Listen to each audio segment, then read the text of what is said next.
News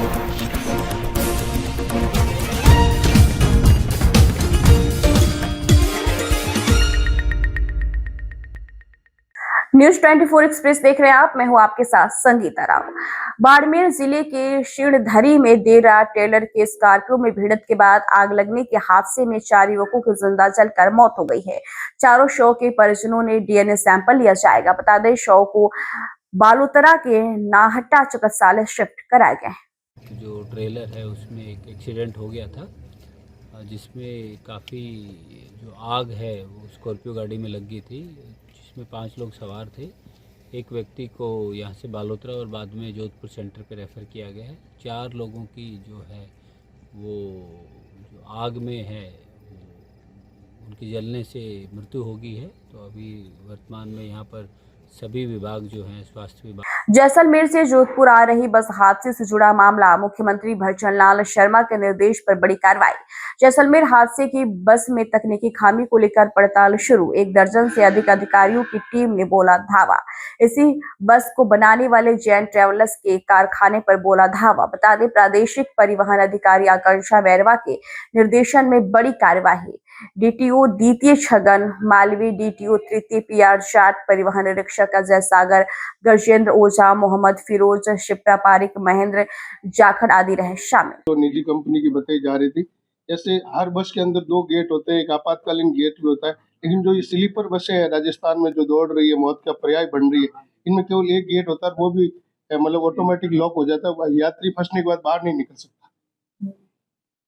इस संबंध में जो परिवहन डिपार्टमेंट है पूरी जांच करेगा और जांच के आधार पर जो तथ्य आएंगे उसके आधार पर परिवहन विभाग आगे की कार्रवाई करेगा। इसको लेकर बस हादसे को लेकर जो एफएसएल टीम आई है लेने के लिए, और कितने सैंपल लिए जा चुके हैं और कितने आइडेंटिफाई हो चुके हैं? अभी सैंपल लिए गए, उनकी जांच हो रही है। शाम को 7-8 बजे तक कुछ रिपोर्ट आने की संभावना है, क्योंकि इतना टाइम प्रोसेस में लगता है, इसलिए अभी कोई रिपोर्ट नहीं आई है। सर, मरीज जब रिकवर होता है, डॉक्टरों का कहना है कि 10 से 12 घंटे बाद उसे जो है ज्यादा दिक्कत आती है रिकवर होने में, तो उसको लेकर अधिकारियों को कोई निर्देश दिए सर उसको लेकर? क्योंकि मैं डॉक्टर नहीं हूँ, इसलिए इस बारे में मुझे ज्यादा जानकारी नहीं है, परंतु हमारी जो एक्सपर्ट टीम है चिकित्सा विभाग की, एक्सपर्ट डॉक्टर हैं, वो इसको ध्यान में रखते हुए अच्छा से अच्छा इलाज कर रहे हैं। जोधपुर के अलावा और कोई बात से डॉक्टर? जोधपुर में सक्षम डॉक्टर हैं, पर्याप्त डॉक्टर हैं, अच्छे डॉक्टर हैं, वो अपना काम कर रहे हैं। यदि कम डॉक्टर होंगे, यदि ऐसा लगेगा जब बुलाने की जरूरत है, तो बाहर से बुलाए जा सकते हैं। किसी मरीज को बाहर इलाज की आवश्यकता पड़ी तो उसको कहीं भी इलाज की जरूरत पड़ेगी तो माननीय मुख्यमंत्री जी ने कर दिया है, उसको अच्छे से अच्छा इलाज कराएं। परंतु यहाँ मेडिकल कॉलेज है या महात्मा गांधी हॉस्पिटल से इसमें अच्छे से अच्छे डॉक्टर्स हैं, एम्स है यहाँ, तो ऐसी जरूरत नहीं पड़नी चाहिए बाहर जाने की। खबर बुलंदशहर से, जहां पर फूड विभाग की छापामार कार्रवाई। मिले एक्सपायरी पाउडर। फूड विभाग की छापामार कार्रवाई के दौरान मिला गंदगी का अंबार। छापामार कार्रवाई में सभी मानकों को लगभग पूरा कर रहे थे नामचीन डेयरी संचालक। वहीं दूध, दही, पनीर के भरे गए सैंपल जांच लैब को भेजे गए हैं। विश्वेश्वरी डेयरी लिमिटेड में मानव को ताक पर रखकर मदर डेयरी के प्रोडक्ट हो रहे तैयार। बता दें, आगामी त्योहार को लेकर फूड विभाग की लगातार छापेमार कार्रवाई जारी। दीपावली नजदीक है, जो माफिया है, पनीर माफिया हो चाहे दूध माफिया हो, नकली दूध बना रहे हैं, तो किस तरह के दिशा निर्देश आपके माध्यम से दिए? जैसा कि आप पहले से संज्ञानित हैं कि जब भी महत्वपूर्ण त्यौहार आते हैं, दीपावली बहुत महत्वपूर्ण त्यौहार है, खाद्य सुरक्षा विभाग की हमारी संपूर्ण टीम एक्टिव की जाती है, शासन से भी निर्देश आते हैं। इसी क्रम में जनपद की 3 टीमें गठित की गई हैं और हर टीम को 2-2 तहसीलें और एक टीम है जिसको 3 तहसील दी गई है। समस्त रूप से समस्त दुकानों का पंजीकरण से लेके मिलावटी सामग्री की जांच की जा रही है। प्रतिदिन रिपोर्ट आ रही है, आप डेली पेपर में पढ़ रहे हैं, कभी 300 किलो रसगुल्ले पकड़े जा रहे हैं, तो कभी 250 किलो पनीर पकड़ी जा रही है। और ना केवल छोटे ही संस्थानों में, आप निकट समय में आप देखेंगे कि बड़े संस्थान जो हैं उन पे भी इसकी कार्रवाई की जाएगी और जांच की जाएगी। एक बात स्पष्ट करना चाहूँगा कि किसी भी प्रकार की किसी भी व्यापारी के लिए उत्पीड़नात्मक कार्रवाई नहीं है। ये शासन की जो मंशा है कि सुरक्षा के दृष्टिगत नागरिकों के किसी भी प्रकार का मिलावटी सामग्री त्यौहार के दृष्टिगत बाजार में ना आए।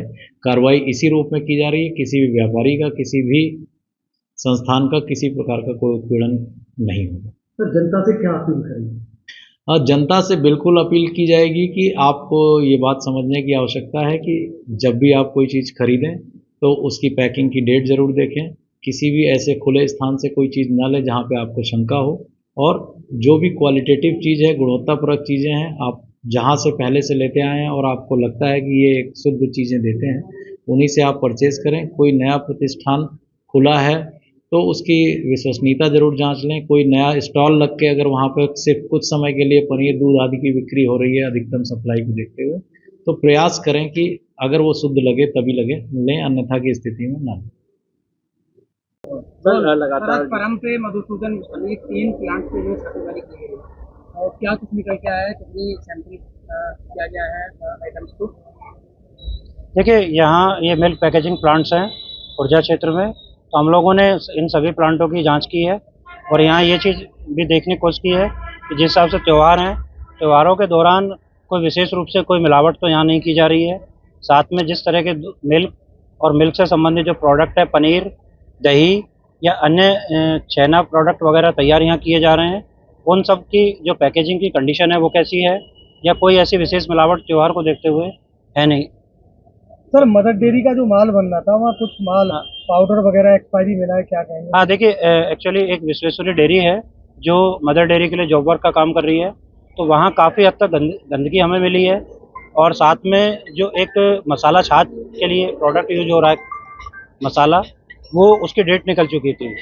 कंपनी का ये कहना है कि वो उसको रिवैलिडेट करा चुके हैं।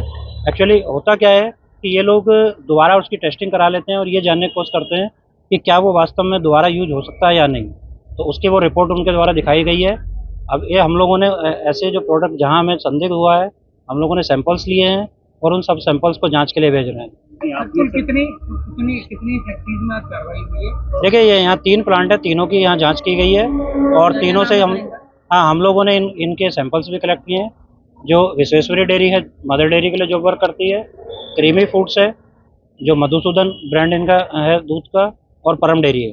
सर, परम डेयरी पर आपने जो सैंपल लिया है और वहाँ पर सर राजस्थान की डेयरी का देसी घी मिला है, क्या है सर ये? देखिए, एक्चुअली होता क्या है कि ये लोग जो शॉर्टेज हो जाती है कभी किसी प्रोडक्ट की और मार्केट में ज़्यादा डिमांड होती है, तो उसके लिए ये अन्य से भी उत्पाद खरीदते हैं और उसको अपने बाद में सेल कर देते हैं।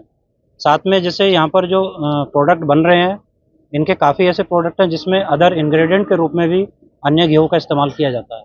सर, आज किसकी सैंपलिंग की गई है? देखिए, बेसिकली हम लोग दूध और पनीर को फोकस कर रहे हैं और हमने इसके साथ साथ दही जो बन रही थी उसका भी सैंपल्स कलेक्ट किया। इस तरह के सर लगातार अब छापेमारी त्योहार के दौरान की जा रही है, तो साल भर ऐसी छापेमारी क्यों नहीं होती? देखिए, साल भर रूटीन सैंपलिंग लगातार होती रहती है और क्योंकि त्योहारों पे क्योंकि डिमांड एक ज़्यादा पैदा होती है, ऐसी डिमांड के टाइम पे हम लोग ये देखने की कोशिश करते हैं कि कहीं डिमांड की ज़्यादा होने के कारण मिलावट तो नहीं बढ़ गई है, इसलिए इस समय छापेमारी दिखती भी ज़्यादा है, होती भी ज़्यादा है। खबर हनुमानगढ़ के नोहर से, जहां पर जैसलमेर बस दुखांतिका के बाद प्रदेश का पूरा परिवहन अमला हरकत में है। इसी कड़ी में नोहर का परिवहन विभाग भी एक्टिव मोड पर नजर आ रहा है। विभाग के कार्यवाहक डीटीओ हेतराम शीला ने बताया है कि 15 अक्टूबर के बाद विभाग के 2 उड़न दस्तों ने कार्रवाई करते हुए 15 बसों की जांच पड़ताल की है, जिनमें से कई बसों में विभिन्न कमियां पाए जाने पर उनका चालान भी किया गया है। नौहर जिला परिवहन कार्यालय के क्षेत्र में 15 अक्टूबर 2025 को 2 उड़न दस्ते के द्वारा कुल 22 बसों की चेकिंग की गई, जिसमें 7 बसों में कुछ कमियां पाई गई और चालान किए गए। 7 बसों में इमरजेंसी डोर इस तरह की कार्रवाई की गई है। सर आगे भी इसी कार्रवाई चल रही रहेगी? कार्रवाई हमेशा चालू रहेगी, पहले भी कार्रवाइयाँ की गई है, आगे भी चालू रहेगी और हर बस को सुचारू रूप से चेक किया जा रहा है। डिंडवाना जिले के कुचामन सिटी में कारोबारी रमेश रुलानिया हत्याकांड के बाद बदमाशों की संपत्तियों पर बुलडोजर कार्रवाई शुरू हो चुकी है। इसके तहत कल लाडनूर में गैंगस्टर आनंदपाल सिंह के टॉर्चर हाउस पर पुलिस प्रशासन ने बुलडोजर चलाकर ध्वस्त कर दिया था। वहीं आज आनंदपाल गैंग से जुड़े बदमाश परवेश आलम की 2 संपत्तियों पर भी पुलिस प्रशासन ने बुलडोजर चला दिया है। आपको बता दें कि जिला कलेक्टर डॉक्टर महेंद्र खड़गावत व एसपी ऋषा तोमर ने बदमाशों की उन संपत्तियों से अतिक्रमण व कब्जा हटाने के आदेश दिए थे जो सरकारी जमीनों पर कब्जा करके कब्जाई गई थी। कार्रवाई की है, क्या वह कार्रवाई है और इसके जरिए क्या संदेश दिया जा रहा है? आज ग्राम बालिया में डिप्टी साहब, मैं तहसीलदार जी, सारी प्रशासनिक टीम, पुलिस टीम यहाँ पे आई और परवेज़ नाम का जो व्यक्ति है इसका अतिक्रमण था और उस अतिक्रमण को पुलिस प्रशासन मिल के इसको हटाया गया। बस ठीक है, बहुत ज़्यादा अभियान शुरू किया है। अपराधियों से जुड़े अवैध संपत्तियों को ढहाया जा रहा है, ध्वस्त किया जा रहा है। क्या है इसका उद्देश्य और किस तरह की कार्रवाई को अंजाम दिया जा रहा है? श्रीमान जिला पुलिस अधीक्षक ऋचा तोमर जी के आदेश के अनुसार जो पूर्व में अपराध जगत से जुड़े हुए थे उन लोगों की संपत्ति जो सरकारी भूमि पर थी या अपराध में रहते हुए जो कमाई गई थी उनको पहले चिन्हित किया गया। इसी क्रम में कल जो आनंदपाल का खुद का टॉर्चर रूम था, जो टॉर्चर रूम के नाम से जो महल फेमस था, उसको गिराया गया और आज उसी में आनंदपाल का गुर्गा रहा है डीडवाना थाने का एचएसआई परवेज़ आलम जो इसी गांव का रहने वाला है। इसकी 2 संपत्तियां जो सरकारी एक नाडी में बनी हुई थी और एक शमशान भूमि पर इसका कब्जा था, दोनों संपत्तियों को आज गिरा दिया गया है।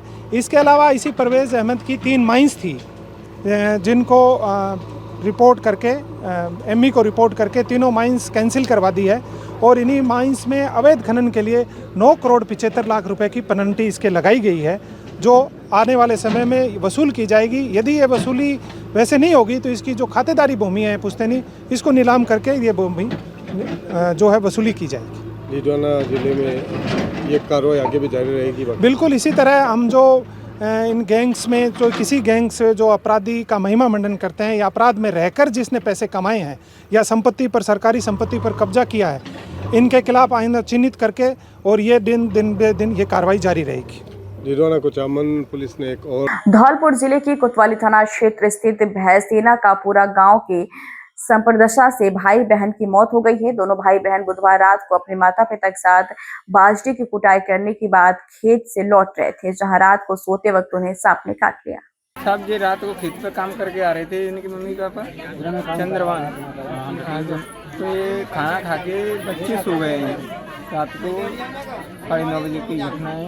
मम्मी के पास बच्चा सो रहा था, बेड पर सो रही थी बच्ची, तो सांप इनको दिखा नहीं, सांप ने बच्ची खा ली, बच्चा भी खा लिया। पर बच्ची को एहसास हो गया कि कुछ खाया है, देखा तो वहाँ पर सांप बैठा था, तो फिर खाए पता पड़ा हमें। तो जब फिर के बाद में हम धौलपुर हॉस्पिटल में ले गए थे, वहाँ उन्होंने रेफर कर दिया। तो फिर वहाँ से ग्वालियर ले गए, ग्वालियर ले आने के बाद उन्होंने डॉक्टर साहब ने मृत घोषित कर दिया। शहरी सेवा शिविर सेवा पखवाड़े के तहत आज धौलपुर स्थित गोविंद वाटिका में आयोजित जनसेवा शिविर का निरीक्षण भारतीय जनता पार्टी के वरिष्ठ नेता श्री जयवीर पोसवाल ने किया। निरीक्षण के दौरान पोसवाल ने कहा कि इन शिविरों का मुख्य उद्देश्य आमजन को केंद्र और राज्य सरकार की विभिन्न जन कल्याणकारी योजनाओं का लाभ एक ही स्थान पर उपलब्ध कराना है ताकि लोगों को राहत और सुविधा दोनों मिल सके। नमस्कार, आज मैं शहरी सेवा शिविर सेवा पखवाड़े के माध्यम से लगाए जा रहे हैं। मैं अचानक से कैंपों में गया क्योंकि पार्टी के अध्यक्ष जी ने निर्देशित किया है कि आप सब लोगों को जाना चाहिए, कैंप की व्यवस्था देखनी चाहिए। लेकिन वहां पहुंच के जनता जनार्दन से जैसे बात हुई, कैंप की मैंने व्यवस्थाएं देखी, तो मैं समझता हूं कि राजस्थान के मुख्यमंत्री जी चाहते हैं जनता को सीधा लाभ मिले केंद्र और राज्य सरकार की योजनाओं का। लेकिन वहां सक्षम अधिकारी कोई मौजूद नहीं था, ना तो नगर परिषद के आयुक्त जी थे, ना एक्सीएन था, एएन था, ना एसडीएम साहब थे, कोई भी ऐसा अधिकारी मौजूद नहीं था। तो मैं समझता हूं ऐसे मौके पर अधिकारी को ना होना जनता को लाभ नहीं मिलेगा, मेरा ऐसा मानना है। वहां से मैं कलेक्टर साहब को भी फोन किया और व्यक्तिगत ऑफिस में जाकर कलेक्टर साहब को मैंने अवगत कराया कि अधिकारी ऐसा कर रहे हैं और वहां कोई नहीं मिला, जनता को लाभ नहीं मिल रहा है। लेकिन मैं पुनः कह देना चाहता हूं, कलेक्टर साहब ने कार्रवाई नहीं की और लोग अगर नहीं सुधरे तो बड़े से बड़े अधिकारी से मिलने का काम करेंगे, मुख्यमंत्री जी को लिखित में शिकायत करेंगे और सुधर जाएंगे तो ठीक, सुधारने का प्रयास अपने तरीके से भी करेंगे। चाहे हमें किसी मुख्यमंत्री से मिलना पड़े, गृह मंत्री से मिलना पड़े, जिले के प्रभारी से आग्रह करेंगे और जिले के पार्टी के लोग साथ लेकर हम प्रदेश में जाएंगे, सबको साथ लेकर इनसे अधिकारी जो जनता को लाभ देने का प्रयास नहीं कर रहे, सरकार के चुनाव में साथ नहीं दे रहे, उनको भगाने का प्रयास करेंगे। ये समझ लें, बुद्धि में ठीक बैठ जाए तो ठीक, नहीं कार्रवाई तो होगी। फिलहाल आज की खबरों में इतना ही। जल्दी हाजिर होंगे कुछ और बड़ी खबरों के साथ। तब तक के लिए दीजिए इजाजत। नमस्कार।